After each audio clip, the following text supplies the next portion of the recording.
¿Qué tal? El día de hoy en esta clase vamos a empezar a ver el tema de datos y digitalización de la movilidad.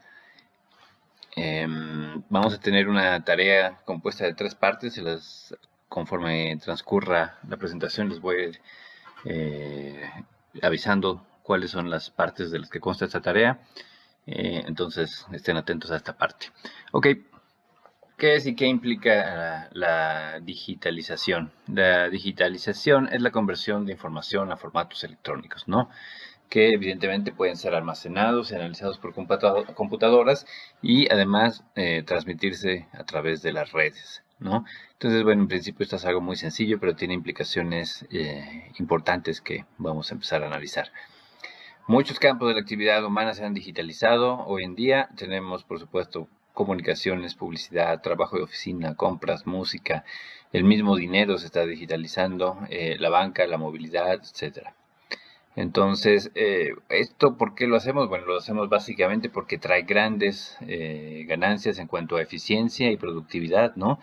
Además de que posibilita nuevos modelos de negocio. Entonces, la economía en general es algo que necesitamos que esté constantemente creciendo, aunque 2020 no es el mejor ejemplo de eso, pero por el sistema de producción de la banca, como nos basamos mucho en los préstamos, todos como sociedad debemos grandes cantidades de dinero. Estas grandes cantidades de dinero no pueden pagarse si no crecemos económicamente.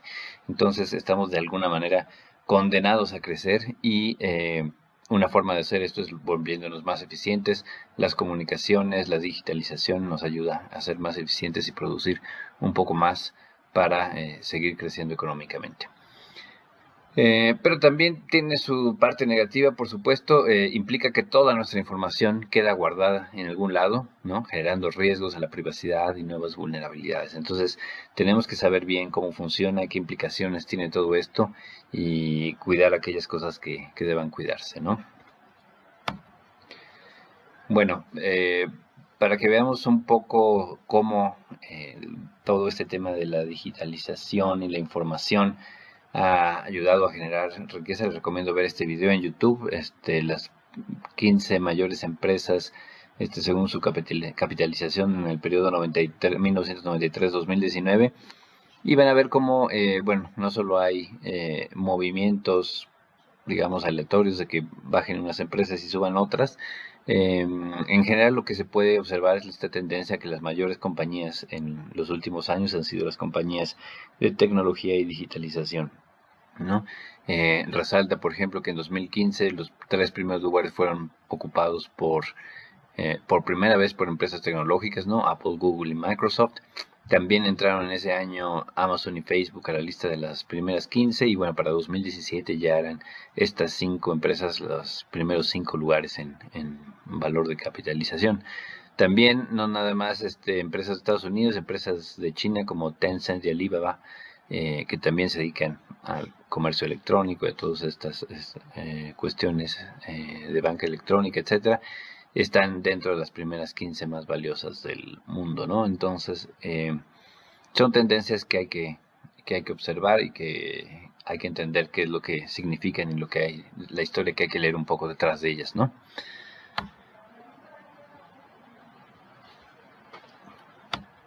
Ok. ¿Cuáles son las principales componentes de la digitalización, no? Ya dijimos que, bueno, muchas de las actividades que hacemos hoy en día se han digitalizado. Bueno, primero está, por supuesto, de un lado el usuario. Hay una interfaz, ¿no? Generalmente puede ser el teléfono, de forma muy común, computadora u otros dispositivos inteligentes que les llamamos, ¿no? Después necesitamos una red de telecomunicaciones, ¿no? Puede ser las redes celulares, puede ser la fibra óptica a través de la cual viaja también mucho de las señales de internet, no sé, algún otro. Una vez que tenemos todo esto, necesitamos dónde almacenar todos estos datos, ¿no? Con nuestros teléfonos, con las cámaras, con los emails, con todo estamos generando datos. Entonces, ¿dónde van a parar todos esos datos? Bueno, se necesita almacenamiento. Normalmente esto se hace en grandes servidores que están repartidos en el mundo, aunque en algunas zonas geográficas, por supuesto, se almacena mucho más capacidad que en otras. Se necesita también una alta capacidad de procesamiento. No es suficiente con guardar los datos, hay que ser capaz de procesar enormes cantidades de solicitudes por minuto etcétera. Eso es lo que hacen las grandes empresas relacionadas a datos y digitalización. Tienen una capacidad sorprendente para procesar toda esta información y lo hacen con ciencia de datos, algoritmos especializados, etcétera, ¿no? Y por supuesto hay que manejar ciertos formatos de datos para poder estandarizar procesos y automatizar muchos de estos trabajos, hacer que sea posible manejar esta información rápida y eficientemente, ¿no? Entonces normalmente se manejan ciertos formatos de datos específicos para un poco a la medida del uso que se le da a cada tipo de información, ¿no? Okay. Más a detalle, en el caso de la digitalización de la movilidad, bueno, los componentes son dispositivos de acceso, como ya dijimos, muchas veces celulares, servicios geoespaciales, esto es muy importante, tenemos que ser capaces de ubicarnos en el espacio. Eh, Muchas veces los teléfonos, en el caso de los teléfonos celulares, no utilizan tecnología GPS, vamos a ver cómo es que logran ubicarnos nuestros teléfonos y saber dónde estamos y rastrear nuestros movimientos. Se necesita, por supuesto, también una red de interconexión, normalmente la red celular, Wi-Fi, etcétera. Se necesitan, por supuesto, protocolos de intercambio de datos. Para todas las transacciones que se lleven a cabo en aplicaciones de movilidad muy comunes, pues los sistemas de pago integrados, ¿no? Entonces, si yo voy en modalidad como movilidad como servicio, voy a utilizar una bicicleta, un servicio de auto con chofer o cualquier cosa que vaya a usar, necesito ser capaz de pagar por ello. Entonces es necesario este sistema. Servicios de almacenamiento de datos, por supuesto, muchas veces en la nube, como ya vimos, los servidores, pues en algunos casos también el blockchain es alguna manera de almacenar toda la información de transacciones que se llevan a cabo.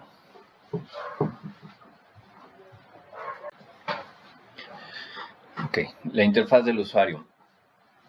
Como comentamos, el dispositivo de acceso más común es el teléfono celular, hoy en día el smartphone.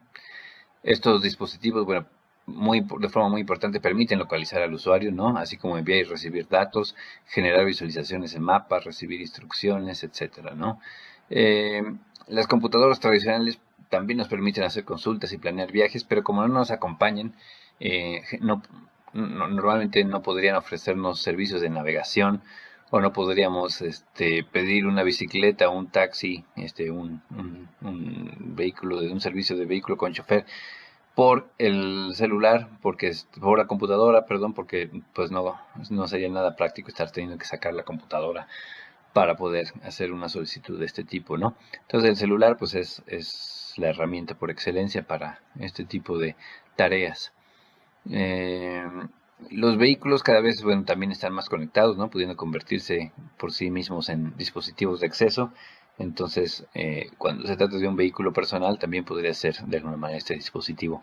Pero aquí la pieza clave es el teléfono y también tenemos que reflexionar un poco sobre este aparato y cómo lo usamos, ¿no? Si bien el teléfono es un punto de acceso a muchísimos servicios, a muchas cosas que no son muy útiles hoy en día, también hay que entender las implicaciones de que a nuestro teléfono le estamos dando todo el tiempo nuestra ubicación, le estamos permitiendo muchas veces que nos vea, ¿no?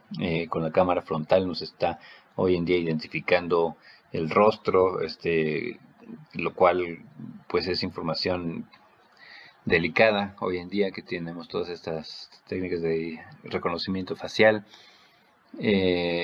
Con sus micrófonos nos está escuchando muchas veces sin que nosotros lo sepamos. Entonces, la mayoría de las veces esta información se utiliza solo para cuestiones de publicidad, marketing, pero podría terminar siendo usada para otros fines, ¿no? Entonces, por supuesto, hay leyes que nos deben proteger. Hay que conocer un poco estas leyes, en cada país son distintas, pero siempre hay un grado de susceptibilidad ahí que tenemos que tener en cuenta. Hoy en día todos nos hemos puesto sin preguntarnos si realmente vale la pena el usar este teléfono. Realmente, dependiendo a qué nos dediquemos, qué hagamos, a veces deberíamos tener cuidado con el uso que le damos a nuestro teléfono smartphone, ¿no? Ok. ¿Cómo te localiza tu teléfono celular o móvil, no? Todo teléfono celular envía señales a las torres que lo rodean. Entonces, dependiendo de la intensidad de la señal, pues una antena puede estimar más o menos a qué distancia te encuentras de ella. Y bueno, triangulando es posible estimar la ubicación del usuario, ¿no? Como vemos ahí un poco en el diagrama. Pero como tarea, investiguen un poco más cómo funciona este procedimiento que se llama multilateración en los teléfonos celulares, ¿no? Cómo es que nos ubican los teléfonos celulares, qué tan frecuentemente se comunican a las torres, qué tan precisa puede ser esta ubicación estimada que hacen de nosotros y dónde se guarda toda esta información, no sé. Entonces hagan una pequeña investigación. Esta es la primera parte de la tarea que ya les había comentado, consta de 3 partes.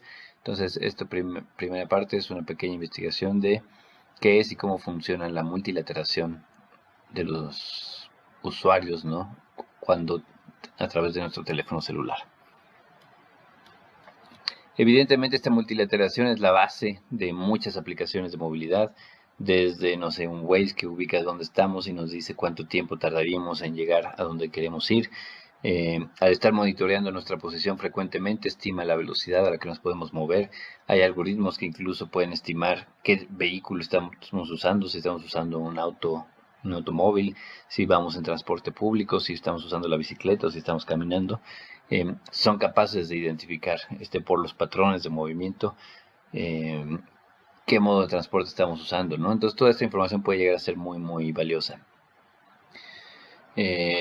A partir de esto nos dan estos estimados de por un lado, cuánto nos podemos tardar en llegar a nuestro destino, pero también se están alimentando precisamente de estos datos, ¿no? Viendo realmente cuánto nos tardamos. Hay un estimado y luego hay un tiempo real que te tardas, que puede ser un poco diferente al estimado porque las condiciones del tráfico van evolucionando, ¿no? No se quedan estáticas en el día. Entonces, analizando estas diferencias entre el tiempo tal vez estimado y el tiempo real, pues va viendo si el tráfico va aumentando, va bajando, etcétera, y cuánto pueden tardarse los siguientes usuarios que entren a la red. Utilizando tramos de la vía similares a los que nosotros usamos, ¿no?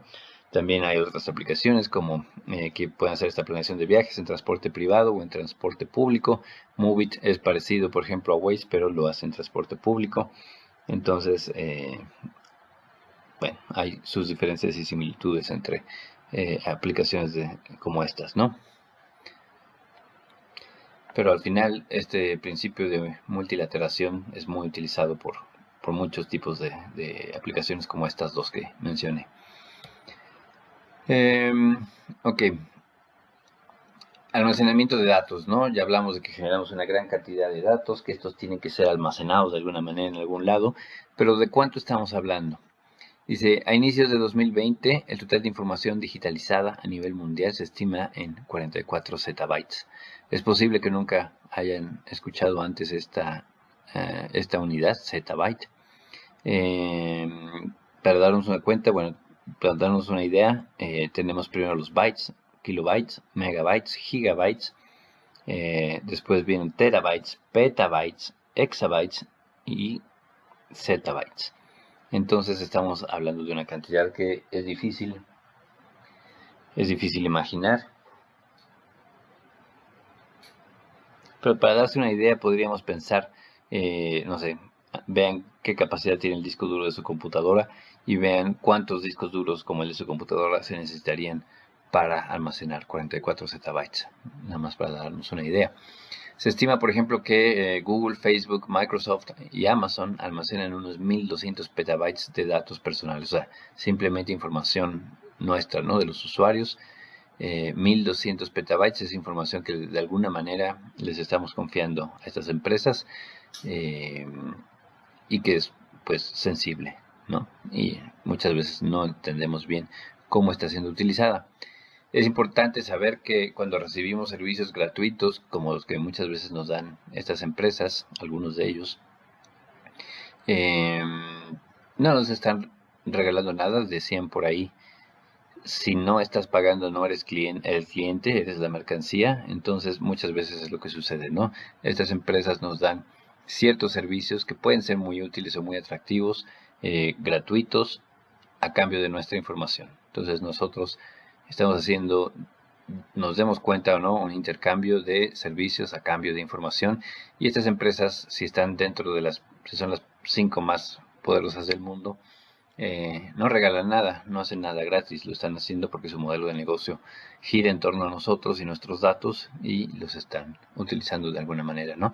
Principalmente para publicidad, pero también todo lo que tiene que ver con marketing dirigido a usuarios específicos, ¿no? Para ser lo más eficientes posibles, pero también hay que entender que, por ejemplo, estas empresas se les pueden requerir sus datos gobiernos como el de Estados Unidos o tal vez algún otro porque que aleguen cuestiones de seguridad. Estas empresas podrían verse obligadas a compartir estos datos o en algunos casos pues hay malos usos, ¿no? Incluso violando a veces ciertas disposiciones legales. Entonces tenemos que tener cuidado con toda esta información que estamos compartiendo, ¿no?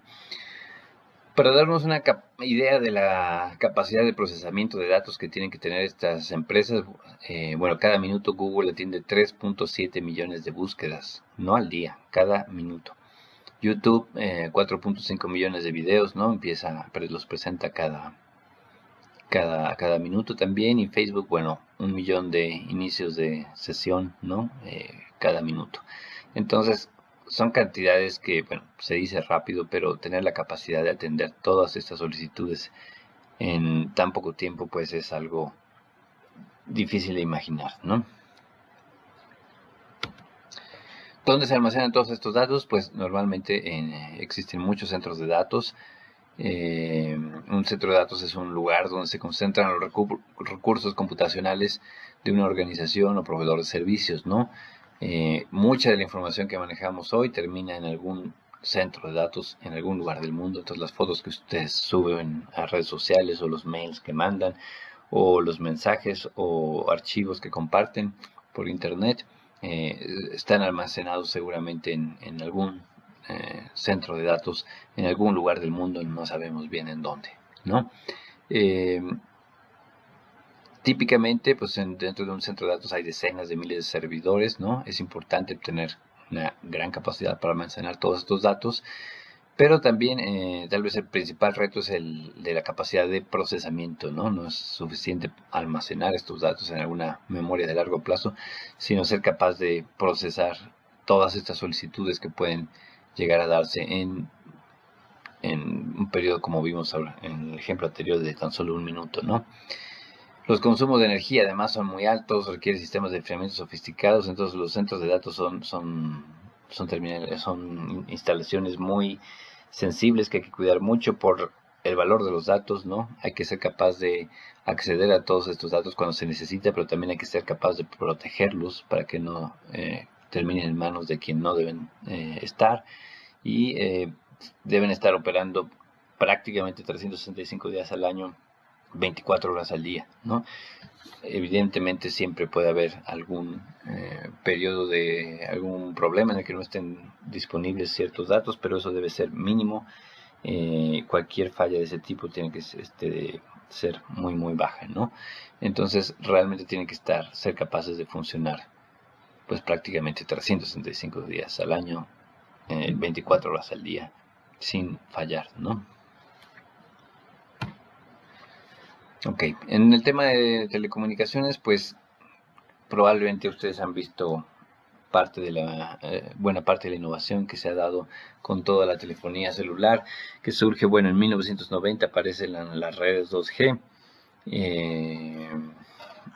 estamos hablando hace 30 años, y a partir de ahí, pues esto ha ido evolucionando, ¿no? En el año 2000, por ejemplo, aparecen las Blackberries, que son como, no sé si todos ustedes las habrán visto, pero son estos teléfonos que ya intentaban hacer un poco más para gente, no sé, que usara sus teléfonos para aplicaciones de oficinas. Tenías todo un teclado y podías escribir más fácil mucho más que en lo que podrías hacer en un teléfono de los viejitos anteriores a lo que había en un smartphone, ¿no? Por ahí de 2002, 2003 aparecen las redes 3G.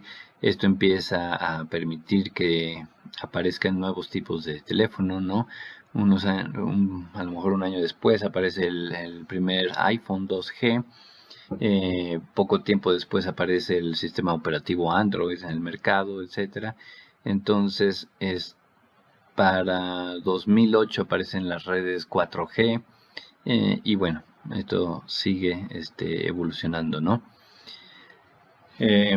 Hoy en día pues ya estamos empezando a abrir, bueno, todavía estamos en las redes 4G, pero estamos ya empezando a pensar en las implicaciones de lo que la quinta generación de redes de celular podría llegar a tener, ¿no?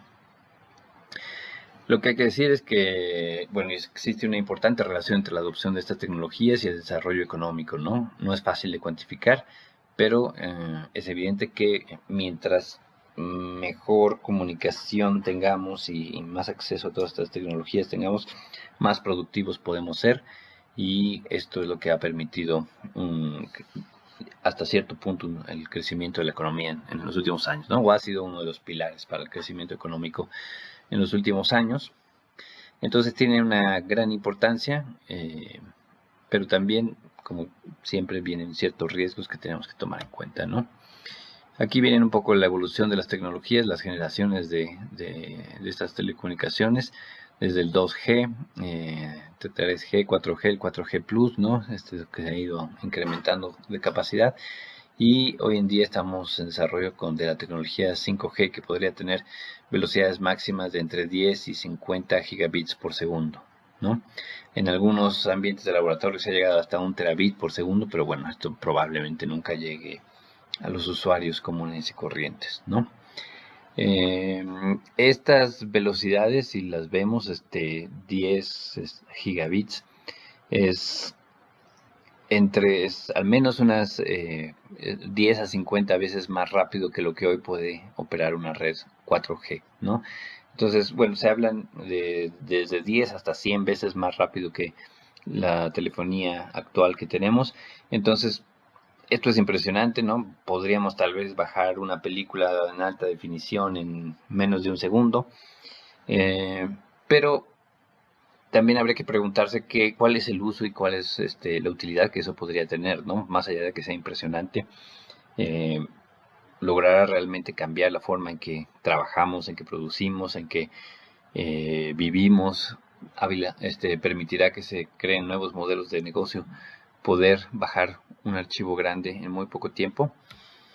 Y bueno, la respuesta es quién sabe qué tanto sea necesario tener esta velocidad en este sentido, pero hay otras ventajas, ¿no? Su menor latencia implica que podría permitir el control de dispositivos en tiempo real. Latencia es como el tiempo que tarda en responder a una solicitud que se haga en responderse a una solicitud que se haga a través de estas redes, ¿no? Entonces esto ya permite controlar prácticamente en tiempo real no sé, equipos, máquinas que tengamos conectadas, y esto es muy útil o puede ser muy útil para el Internet of Things, ¿no? El Internet of Things es básicamente tratar de conectar todo a la red, ¿no?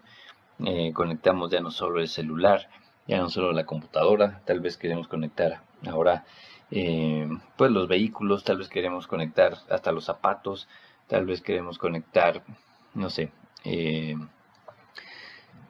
cualquier dispositivo que pueda ayudar a generar información que le sea útil al usuario o al creador de estos productos, ¿no? Por ejemplo, si creamos, no sé, a lo mejor es un ejemplo tonto, pero una sartén o una olla que esté conectado al internet, ¿qué información le puede ser útil al creador de este producto? A lo mejor quiere saber qué tan frecuentemente lo usamos, a lo mejor quiere saber a qué temperatura alcanza, ¿no? Por cuánto tiempo lo usamos, no sé, información de este tipo. ¿Para qué? Bueno, podría tal vez, no sé, si estos ejemplos sean malos o muy malos, pero en algún caso les podrían servir para diseñar mejor sus productos, ¿no? ¿Qué tanto realmente es necesario que la gente lo use? O qué tanto lo va a usar la gente? Entonces, realmente es importante que sea muy duradero o no es importante, o por qué lo deja de usar la gente, qué sé yo, ¿no? Entonces, podemos obtener información de cómo son utilizados los productos y eficientar el diseño para el uso se les esté dando, ¿no? En el caso de un sartén, una olla, no sé, a lo mejor esto no es muy útil. En el caso del software, por ejemplo, puede ser interesante ver si un software tiene, no sé, 25 funciones que nos permiten hacer distintas cosas. Sí puede ser interesante para el desarrollo saber cuáles de esas 25 funciones usamos más. Puede ser que haya usuarios que nada más utilicen 2 o 3 de las 25 funciones con las que cuenta un software, y tal vez unos cuantos usuarios especializados que utilicen 10, 15 o más funciones de estas que nos ofrece el software, ¿no?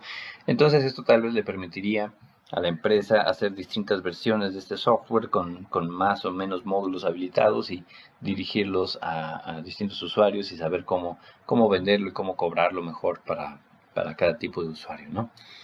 En fin, Internet of Things va un poco de esto, de tener todo conectado para poder eficientar, poder obtener información, poder dar servicio postventa, etcétera, a todos los usuarios, ¿no? La industria 4.0 también habla mucho, pues, de estar conectado, de estar todos los maquinarias de una industria controladas, tal vez incluso a distancia. Tendríamos cada vez más robots, tal vez menos personas, y podríamos estar optimizando todos los procesos y monitoreando todos los procesos desde cualquier lugar. Entonces, bueno, esto tiene ciertas ventajas en la producción industrial, ¿no? Aunque también ciertos puntos, pues si no negativos, por lo menos que debemos tener mucho cuidado, ¿no? Tal vez la industria del futuro genere menos empleos, por lo menos a gente con eh, mano de obra poco calificada, tal vez sea menos necesaria cada vez, y tal vez lo que necesitemos más bien sean programadores, gente que estudie todos estos temas de ciberseguridad, gente que pueda optimizar el software, que pueda optimizar esto, estar monitoreando y ver, encontrar errores en la programación, etcétera, etcétera. Entonces va a tener sus implicaciones y tenemos que estar atentos a ellas, ¿no? Pero todas estas aplicaciones de Industria 4.0, Internet of Things, probablemente se vean muy beneficiadas de contar con conexiones a la red 5G, ¿no? También la red de 5G, bueno, podrán ofrecer una mayor densidad de conexiones. Entonces todos hemos visto eventos multitudinarios en donde es difícil conectarse a la red porque hay demasiada gente en un cierto espacio y no pueden salir llamadas muchas veces, ¿no? Entonces las redes 5G prometen ayudarnos con este tipo de cosas. Hay que saber también que la tecnología 5G opera con mayores frecuencias, ¿no? Estas frecuencias se miden en hertz, en gigahertz, en este caso. Típicamente el 5G operaría entre 6 y 30 GHz contra menos de 2 GHz para las tecnologías 3G. ¿Cuál es la relevancia de esto? Bueno, a mayor frecuencia de onda implica menos alcance, ¿no? Es decir, en vez de tener una sola antena en un espacio relativamente grande, vamos a necesitar más antenas con más densidad para poder cubrir con una red 5G, ¿no? Muchas veces incluso estas frecuencias no podrían pasar a través de muros de edificios, etcétera. Entonces podría ser que necesitáramos tener antenas incluso dentro de los edificios si queremos que haya señal 5G dentro de los edificios, ¿no? Y la pregunta es, ¿necesitamos redes 5G dentro del edificio? Y no en todos los casos la respuesta va a ser sí, en muchos casos no la vamos a necesitar y no tendríamos por qué tenerla, pero regresamos, va a haber aplicaciones del Internet of Things dentro de nuestro edificio. Se trata de una bodega donde vamos a tener una industria del tipo 4.0, entonces sí vamos a necesitar una red 5G adentro. Si es un edificio más tradicional donde no queremos este tipo de aplicaciones, donde no nos interesan, tener señal 4G será más que suficiente, ¿no? Entonces, al final, las redes 5G no van a ser económicamente factibles en todos lados. Se puede implementar donde haya más usuarios o más aplicaciones. El Internet of Things tal vez nos habla no solo de usuarios conectados, sino de cosas conectadas. Entonces, donde tengamos este tipo de cosas que queramos conectar al Internet, pues puede sernos útil tener redes 5G. Pero donde haya menor densidad, pues las redes 4G seguirán cumpliendo estas funciones, ¿no? Entonces redes 4G y 5G en realidad deben complementarse. Muy probablemente no vamos a poder tener redes 5G en toda una ciudad, entonces habrá lugares donde simplemente 5G y lugares donde nos conectemos en 4G y tengamos una especie de arquitectura donde esto esté pues de alguna manera complementándose, ¿no? Según las necesidades de cada lugar. Ok, también hay que tener en cuenta las telecomunicaciones 5G, pues se están dando en los últimos años, pues lugar a conflictos incluso geopolíticos, ¿no? Hay una competencia entre Estados Unidos y China, tratando de desarrollar esa tecnología donde China está avanzado y está más avanzado que Estados Unidos, y evidentemente, bueno, esto a Estados Unidos no le gusta y bueno, ya podrán encontrar varias cosas de este tema por ahí en internet. Pero sí, las redes y la comunicación nos ayudan a crecer económicamente, entonces el hecho de que ciertos países estén más desarrollados que otros, pues tiene implicaciones también en ese sentido. Regresando al tema de la movilidad en sí, bueno, tenemos el tema de los vehículos conectados, ¿no? Cada vez hay más vehículos conectados. Y en términos de movilidad, las redes 5G podrán aumentar las aplicaciones en torno a este tipo de vehículo, ¿no? ¿Qué funciones tienen hoy en día los vehículos conectados? Bueno, optimización de componentes, ¿no? El desempeño de un vehículo puede mejorar en el tiempo gracias a actualizaciones de software. Esto ha ocurrido, por ejemplo, con los vehículos Tesla, que de repente se descarga una actualización de software y a lo mejor aumenta la autonomía de tu vehículo, ¿no? Si ayer tenías una autonomía de 300 kilómetros, hoy tal vez tengas una autonomía de 330 kilómetros, porque gracias a una mejora a una optimización en el software, ahora puedes recorrer más kilómetros con la misma cantidad de energía que traes en la batería, o otro tipo de mejoras que se podrían estar recibiendo, ¿no? Entonces, esto es relativamente nuevo. Nosotros estamos acostumbrados a que los coches con el tiempo pues simplemente vayan valiendo menos porque se desgastan y de repente nos damos cuenta que con el tiempo también podrían subir de precio los coches si mejoran algunas cosas del software, ¿no? Entonces es curioso también darnos cuenta de las implicaciones que esto puede tener. También, como comentábamos, permite obtener datos operativos e indicadores de desempeño. Entonces tal vez los armadores de autos o quienes dan servicio postventa están interesados en ver qué tipo de rendimiento están teniendo los vehículos, qué uso se les da, ¿no? Cuántos kilómetros recorren al día, qué autonomía realmente requieren. Algunos autos tal vez, aunque en el caso, por ejemplo, de los vehículos eléctricos, todo el mundo dice que quiere mucha autonomía, la verdad es que tal vez mucha gente no está recorriendo más de 20 kilómetros al día. Entonces, será bueno estar diseñando estos vehículos para tener tanta autonomía, o tal vez los deberíamos diseñar con menor autonomía. En fin, todos estos datos nos permiten evaluar un poco cómo funcionan, qué tanto pierden capacidad las baterías en el tiempo, pues se puede estar monitoreando, etcétera, si tenemos vehículos conectados, ¿no? En términos de seguridad, bueno, se nos puede advertir de peligros, que hay un accidente o que hay congestión adelante, etcétera. Podemos estar dando avisos, aunque de alguna manera esto ya lo tenemos en el celular, pero podría llegar directo al vehículo. ¿Qué ventaja podría tener esto? Bueno, cuando nosotros somos quienes conducimos el vehículo, nos da un poco igual si la información viene a través del celular o del vehículo o directamente del vehículo. Pero para un vehículo autónomo tal vez esto no sea así, ¿no? El vehículo autónomo no necesariamente va a tener acceso a nuestro celular, entonces tal vez tendrá que ser capaz de obtener esa información por sí solo de alguna otra manera, ¿no? Ok, en cuanto a confiabilidad, bueno, el monitoreo de todos los componentes del auto, ¿no?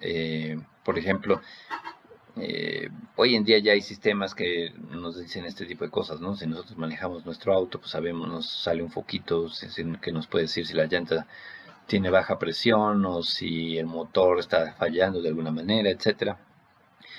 Pero si pensamos, por ejemplo, en la movilidad como servicio, si estamos operando una flota y nosotros como operador de la flota no nos metemos a los vehículos, no estamos dentro del vehículo, necesitamos enterarnos de estas cosas de otra manera, ¿no? Entonces, el vehículo conectado nos va a poder permitir a distancia saber si el vehículo está en buenas condiciones o si está presentando algún tipo de falla, ¿no? Entonces, al no sentarnos nosotros dentro del vehículo y ver el tablero de control, necesitamos obtener esta información de otra manera, y con los vehículos conectados esto no es un problema, ¿no? También, incluso si no se trata de un vehículo autónomo o de un vehículo compartido, esto puede ser útil a quien nos provea un servicio. Por ejemplo, podría ser que la agencia que nos da el servicio del coche, o si está en leasing, o si, no sé, tenemos algún tipo de servicio que nos da un taller, reciben información de nuestro coche y nos hablen y nos digan, oiga, sus frenos ya les queda poco tiempo de vida útil, sería bueno empezar a pensar en cambiarlo, etcétera. Vaya ahorrándole o tome las consideraciones que tenga que hacer, ¿no? Otros servicios son los de protección, por ejemplo, rastreo del vehículo, limitar velocidades o incluso apagar a distancia la velocidad del motor dependiendo de dónde se ubique, ¿no? Podría ser que automáticamente, si vamos circulando por un cierto tipo de vialidad, pues nos limiten la velocidad a, no sé, 50, 40 kilómetros por hora, dependiendo cuál sea el límite de velocidad en ese punto, y nos restringen así esa, entre comillas, libertad de poder elegir la velocidad a la que queremos circular dentro de la capacidad que tenga el vehículo, ¿no? Entonces, este tipo de aplicaciones podrían hacerse. O incluso si nos roban nuestro coche, pues se puede a distancia apagar y impedir que sea utilizado, ¿no? Entonces, este tipo de servicios también nos puede dar un auto conectado. Y bueno, entretenimiento y comunicaciones, donde ya no entro en detalle, pero también hay mucho que puede hacerse ahí, más con vehículos autónomos, pues si ya no vamos a estar manejando, podemos aprovechar el tiempo para hacer otras cosas, ¿no? Entonces, estas son las aplicaciones que se dan hoy a vehículos conectados, pero todo esto podrá seguir evolucionando y tal vez incluso a ustedes se les ocurra alguna cosa interesante que podría ser un vehículo conectado y que no esté aún considerado en esta lista, ¿no? Bueno, ¿se puede hackear un auto? Pues sí. Hoy en día la computadora central controla muchos procesos, incluyendo la aceleración, el frenado, y aunque cuenta con avanzados sistemas de ciberseguridad, pues es posible hackear un auto. No así un auto más antiguo, ¿no? Tal vez un auto de los 80s o para atrás, pues no puede ser hackeado, no tiene estos tipos de sistemas. Entonces, si ustedes están muy preocupados porque les hackeen su auto, a lo mejor deberían considerar las viejas tecnologías. Pero si no, bueno, pues hay muchas ventajas que nos dan estos sistemas. También hay que tener en cuenta estos aspectos. Y por supuesto, pues estas áreas como la ciberseguridad son áreas donde se va a seguir, se ha estado y se va a seguir trabajando mucho, ¿no? Entonces, quien se dedica a estas cosas también puede encontrar, por supuesto, empleo por ahí, ¿no?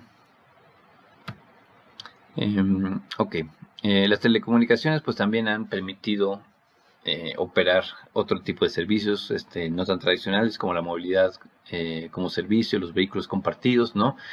En el caso de las bicicletas y monopatines que hemos visto, aquellos que se llaman sin anclaje o dockless en inglés, pues tienen ciertos requerimientos de telecomunicación específicos, y gracias a que se han desarrollado estos sistemas, pues es que se pudo probar este tipo de tecnología, ¿no? Aunque hoy en día ya tenemos menos de estos vehículos en la ciudad. En estos casos, pues el proveedor de servicio necesita conocer al menos ciertas cosas, ¿no? Uno, la ubicación de sus vehículos. Si tú pones 5,000 de tus vehículos allá afuera en la calle, pues al menos quieres poder saber a lo largo del día en dónde están, dónde los puedes encontrar, ¿no? Tienes que ser capaz de bloquearlos o liberarlos a distancia, ¿no? Si el usuario ya se identificó y tiene liquidez para pagar por el servicio, pues entonces se le desbloquea el vehículo, pero en caso contrario, pues se tiene que desbloquear para que no cualquier persona lo pueda utilizar, ¿no? Necesitamos también, en el caso de los eléctricos, pues conocer el estado de la batería, o si es un vehículo a combustible, pues cuánto combustible tiene, ¿no? Este tipo de cosas las vamos a necesitar saber, porque vamos a tener que tomar ciertas decisiones. Si ya no tiene batería o ya no tiene combustible, pues no debe estar disponible para un usuario que necesita el servicio, ¿no? Porque se va a llevar una mala experiencia. Y tendremos también que saber cuántos vehículos están bajos en batería, en combustible, para ir de alguna manera, a organizar una logística para arreglar esa situación, ¿no? Ya sea ponerles gasolina, cambiarles la batería o llevarlos a cargar a alguna bodega o centro donde podamos hacer este proceso. También permite implementar geocercas. Muchos de estos sistemas operan dentro de ciertos polígonos, entonces no queremos, o el operador no va a querer que los vehículos salgan de este polígono, entonces hay que implementar geocercas, ¿no? O lo que llaman en inglés geofencing. Entonces la segunda parte de la tarea consta en investigar qué es esto de las geocercas. Entonces, para que lo tomen en cuenta, este es el segundo punto. Y bueno, también otro comentario adicional es que conocer la ubicación y estado de carga de las baterías de los vehículos es un insumo requerido para planear toda esta logística que estos servicios requieren de recolección, recarga y balanceo de los vehículos, ¿no? Entonces, este proceso representa probablemente el mayor costo de operación de estos sistemas, y dependiendo de la eficiencia, pues vamos a poder bajar un poco el costo al usuario o no, o lo vamos a tener que mantener alto. O si decidimos mantener una cierta tarifa, pero no controlamos estos gastos, pues vamos a perder como empresa, perderíamos nuestras utilidades porque no pudimos controlar los costos de este proceso, ¿no? Y quisimos mantener una tarifa competitiva, entonces pues estamos operando en pérdidas porque no somos capaces de hacer este proceso eficientemente, ¿no? Entonces realmente es un tema sensible. ¿Cómo lo solucionan las empresas? Bueno, depende un poco del tamaño de la empresa. Las empresas, existen otras empresas a su vez que ofrecen ya las soluciones, digamos que hechas, ¿no? Si uno quiere proveer este tipo, no sé, a mí se me ocurre que mañana quiero entrar a este negocio de las bicicletas compartidas, pues tengo la opción de yo desarrollar toda esa tecnología por mí mismo, o de contratar los servicios de alguna de esas empresas que ya los ofrecen, ¿no? Que ya desarrollaron toda esta tecnología y que la siguen desarrollando y mejorando, y contratarlas, ¿no? ¿Cuál es el argumento a favor de contratar una de estas empresas? Pues precisamente no tener que hacer todos estos procesos de investigación y desarrollo de tecnología para poder contar con estos sistemas en mi negocio. Entonces me permite ahorrar muchos costos. ¿Cuál es la desventaja? Pues que mi competencia probablemente tiene un servicio muy similar, ¿no? Y si yo quiero que esto mejore o que tener una ventaja competitiva, pues dependo del proveedor de mi servicio, y si mi competencia contrata los mismos, pues en realidad estamos ofreciendo el mismo servicio y es difícil diferenciarnos en ese sentido, ¿no? Entonces, las empresas más grandes a veces optan por hacer su propio desarrollo y su propia tecnología y ven esto como su ventaja competitiva, ¿no? Que pueden estar optimizando esto frecuentemente y mejorar su productividad en ese sentido, reducir sus costos de operación y dar un mejor servicio al usuario. Quienes no pueden invertir en todo esto, pues tienen que requerir más bien una de estas soluciones ya prefabricadas, que también son bastante buenas, pero de alguna manera no son tal vez un factor diferenciador tan importante, ¿no? Entonces, aquí viene la tercera parte de esta tarea, de estas 6 empresas que vienen aquí. Investiga 2 de ellas y compara los servicios que ofrecen cualesquiera de las 2 que tú elijas, ¿no? Entonces pueden entrar a internet y comparar, ver qué es lo que ofrecen estas empresas, y simplemente resuman un poco los servicios, en qué son similares y en qué se diferencian las 2 que ustedes elijan, ¿no? Entonces, por esta ocasión lo vamos a dejar hasta aquí. Tienen como siempre una semana para entregar la tarea, así que se las encargo. Y bueno, pues nada más. Cuídense, espero que estén bien y nos vemos en la próxima.